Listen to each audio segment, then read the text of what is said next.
Hi అండి.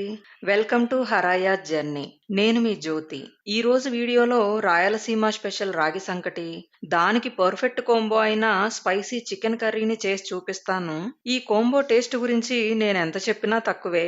సాఫ్ట్‌గా ఉండే రాగి ముద్దలో స్పైసీ చికెన్ గ్రేవీని కలుపుకొని, ముద్ద ముద్దకి చికెన్ పీస్ అండ్ ఆనియన్ ముక్క యాడ్ చేసి తింటుంటే ఆ హ్యాపీనెస్సే వేరే లెవెల్‌లో ఉంటుందండి. మాతో పాటు మా పిల్లలు కూడా చాలా ఇష్టంగా తింటారు ఈ రాగి ముద్దని. సో, 10 డేస్‌కొకసారి ఇంట్లో చేస్తూనే ఉంటాను. ఇప్పుడు కుకింగ్‌కి కావలసినవన్నీ రెడీ చేస్తూ మీతో ఒక మ్యాటర్ చెప్పాలనుకుంటున్నాను. లాస్ట్ 3 మంత్స్ నుండి నేను రెగ్యులర్‌గా వీడియోస్ పోస్ట్ చేయలేకపోతున్నాను. మాకు తెలిసిన వాళ్ళు, రిలేటివ్స్ కూడా అడుగుతున్నారు ఏమైంది? ఎందుకు వీడియోస్ పెట్టడం లేదని. దానికి ఆన్సర్ నేను ఈ వీడియోలో చెప్తాను. ఎందుకు ఇక్కడే చెప్పాలి అనే క్వెషన్ రైజ్ అయితే, because I am also answerable to my all subscribers and I wanted people to know what I am going through in the past 3 months అనే చెప్తాను. ఇప్పటిదాకా పోస్ట్ చేసిన వీడియోస్‌లో ఎప్పుడూ నేను నా పుట్టింటి గురించి మాట్లాడలేదు. సో, ఇప్పుడు నా ఫ్యామిలీ గురించి కొంచెం చెప్పాలనుకుంటున్నాను. మా ఊరి పేరు జీజీపాలెం. ఇది గుంటూరు డిస్ట్రిక్ట్‌లో పత్తిపాడు దగ్గర ఉంటుంది.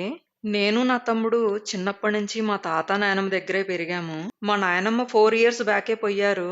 అప్పటి నుండి మా తాతయ్య ఒక్కడే ఉంటున్నాడు.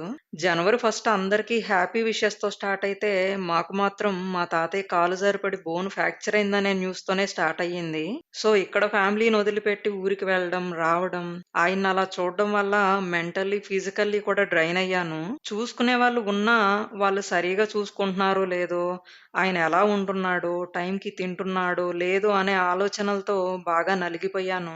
1 మంత్ బెడ్ మీద ఉండి ఫిబ్రవరిలో మా తాతయ్య చనిపోయారు. సో, తర్వాత జరగాల్సిన కార్యక్రమాల వల్ల, పనుల వల్ల, నా ఓన్ థాట్స్ వల్ల వీడియోస్ మీద కాన్సంట్రేట్ చేయలేకపోయాను. ఈ ఫోటోలో ఉంది మా నాయనమ్మ, తాతయ్య అండి. ఈ ఒక్క రీజన్ అనే కాదు, నా పర్సనల్ రీజన్స్ కూడా ఉన్నాయి. టైంని బట్టి అప్‌కమింగ్ వీడియోస్‌లో అవి షేర్ చేస్తాను. ఇప్పుడైతే మన కుకింగ్ స్టార్ట్ చేద్దాం. ముందుగా బర్నర్ మీద బాండీ పెట్టి 2 స్పూన్స్ ఆయిల్ వెయ్యాలి. ఆయిల్ హీట్ ఎక్కాక 4 మిరియాలు, 3 యాలుకలు, 3 లవంగాలు, 1 స్పూను సోంపు, 4 చెక్క పలుకులు, ఒక బిర్యానీ ఆకు వేసి అవి మాడిపోకుండా వేయించాలి. తరువాత ఒక ఎండుమిర్చిని 2 సగాలుగా చేసినవి, సన్నగా కట్ చేసుకున్న పచ్చిమిర్చి ముక్కలు వేసి వేయించాలి. రెడీగా ఉంచుకున్న ఆనియన్ పేస్ట్ వేసి పచ్చి వాసన పోయే వరకు వేయించాలి. 1 మినిట్ తర్వాత 1 స్పూన్ పసుపు, 1 స్పూన్ సాల్ట్ వేసి ఆనియన్ పేస్ట్‌లోని వాటరు సగానికి ఇనికిపోయే వరకు వేయించాలి. తర్వాత ఒక పెద్ద స్పూన్ జింజర్ గార్లిక్ పేస్ట్ వేసి పచ్చి వాసన పోయే వరకు వేయించాలి. నెక్స్ట్ టమాటా పేస్ట్‌ని వేసి మూత పెట్టి 5 మినిట్స్ మగ్గించాలి. ఇప్పుడు 1 అవర్ ముందు మ్యారినేట్ చేసుకున్న 3/4 కేజీ చికెన్ అంటే 750 గ్రామ్స్ చికెన్‌ని వేసి బాగా కలపాలి.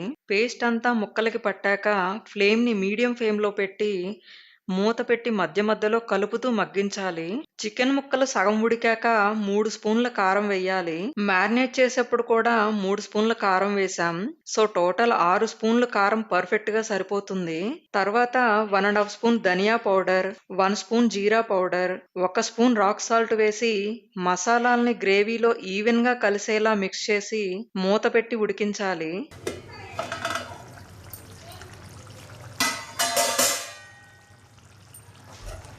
చికెన్ ముక్కలు 75% కుక్ అయ్యాక గ్రేవీకి సరిపడా వాటర్ పోసి ముక్క మెత్తగా అయ్యే వరకు ఉడికించాలి. కూర ఉడికాక గంట సేపు వాటర్‌లో నానబెట్టుకున్న క్యాష్యూస్‌ని పేస్ట్ చేసి గ్రేవీలో వెయ్యాలి.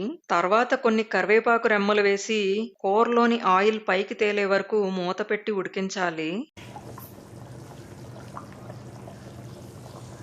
ఇప్పుడు చూడండి, స్పూన్ తగిలితేనే ముక్క సెపరేట్ అవుతుంది. అండ్ గ్రేవీ కూడా థిక్‌గా ఉంది. గ్రేవీ కన్సిస్టెన్సీ ఈ లెవెల్‌లో ఉన్నప్పుడే పక్కకు తీయాలి. ఇది చల్లారిపోయాక ఇంకా థిక్‌గా అవుతుంది. ఇప్పుడు రాగి సంకటి కోసం రైస్ బౌల్‌ని బర్నర్ మీద పెట్టి ఉడికించాలి. ఇక్కడ నేను 2 కప్పుల రైస్‌కి 4 కప్పులు వాటర్ తీసుకున్నాను. పక్కన వేరే గిన్నెలో ఇంకో 2 కప్పుల వాటర్‌ని బాయిల్ చేయాలి. ఎందుకంటే రాగి పిండి వాటర్‌ని బాగా పీలుస్తుంది.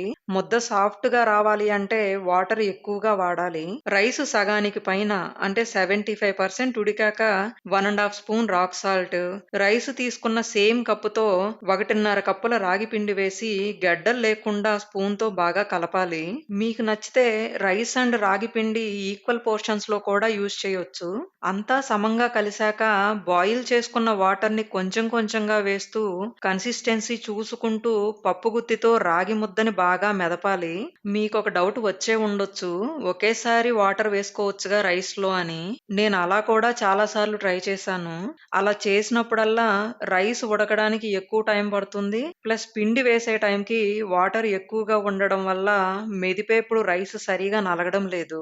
తక్కువ వాటర్ ఉన్నప్పుడు పప్పు గుత్తికి రైస్ తగులుతూ ఈజీగా పేస్ట్ అవుతుంది. అలా అని మొత్తం పేస్ట్‌లా చేసే పనిలేదు. సగం రైస్ మెదిపితే సరిపోతుంది. ఇప్పుడు గెంటెని వాటర్‌లో తడుపుతూ సంకటిని వీడియోలో చూపించినట్లు అడ్జస్ట్ చెయ్యాలి.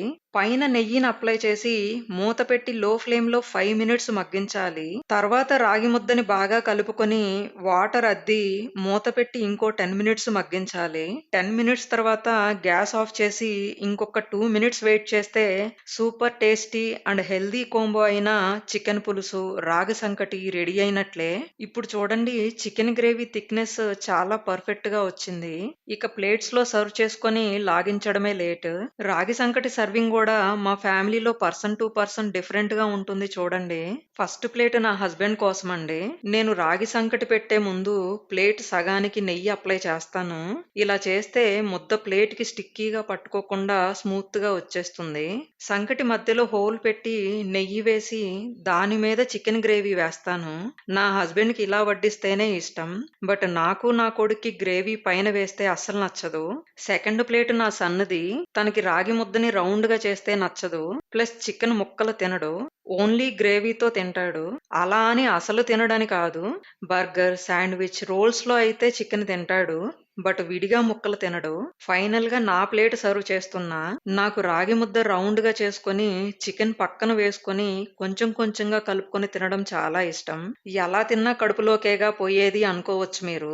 బట్ నచ్చినట్లు సర్వింగ్ చేసుకుంటేనే ఇష్టంగా తినాలనిపిస్తుంది మాకు. సో ఎవరి అలవాట్లు వారివి. Hope you guys will not judge for this. Thank you for watching this video and don't forget to like, share and comment. Also please subscribe my channel. Hope you guys enjoyed this video. Bye అండి.